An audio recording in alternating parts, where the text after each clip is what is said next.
We wanted some kind of a door for the closet in my wife's office that had been installed several years ago.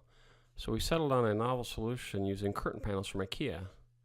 When I'm doing an installation of this nature, I always use levels to ensure that everything is aligned. Here I've marked the location of the mounting hardware. Despite my careful efforts, when I attached the slide bar to the wall brackets, I had a misalignment issue to deal with.